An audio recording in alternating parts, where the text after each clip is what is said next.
The person, Elon Musk, who's had SpaceX, he started a company called SpaceX. He launched 2 satellites, they failed. Now that person is making Tesla, a completely electric car. So there are motivators you can look up to and can find that you can do it too.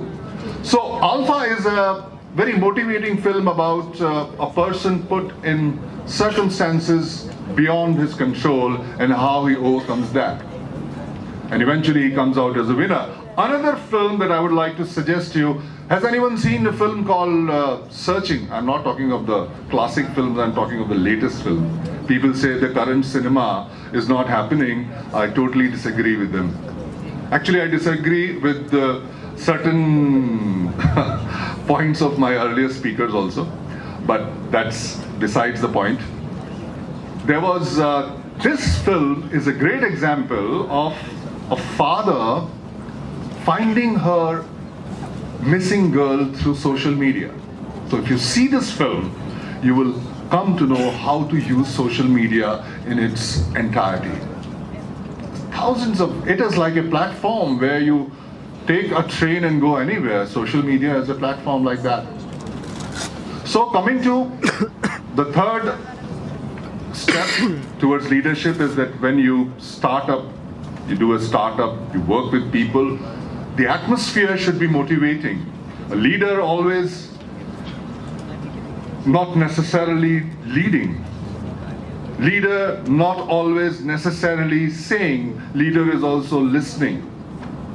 And enterprise companies, they don't perform great by the word go on. Most of the people on a survey, there is a survey which was conducted that initially the company had to struggle, the new startups had to struggle for nearly 2 years to actually get into tracks, even after the professionals who were leading the company were great in their fields.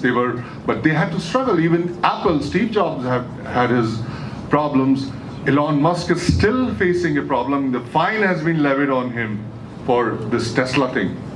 So you have to face challenges and you have to meet those challenges and have to move on. And in the work atmosphere with the people that you're working, allow them to excel, because their growth is your growth. If you're a leader, if you are leading in a project, your duty is to make that project successful, and those people are your tools that will make that project successful for you. So every other person who is associated with your vision is the most important person. You are, at a time, have to take that you are a nobody, yet sometimes mix in the crowd, sometimes lead the crowd, sometimes follow the crowd, because running from here to there is not important. Reaching there and reaching there is important. Who comes before, who reaches afterward doesn't matter. There is a theory called infinite theory. The infinite principle says that success is not like a game which starts and ends and you are a winner and the other person is a loser, and that is the reality. No. In corporate world, in journalism, in any faculty of life, infinite theory says it's a constant approach towards your goal, and one day you will reach it. Take my words for that. You have to be very confident and should have that spirit. Infinite theory says that.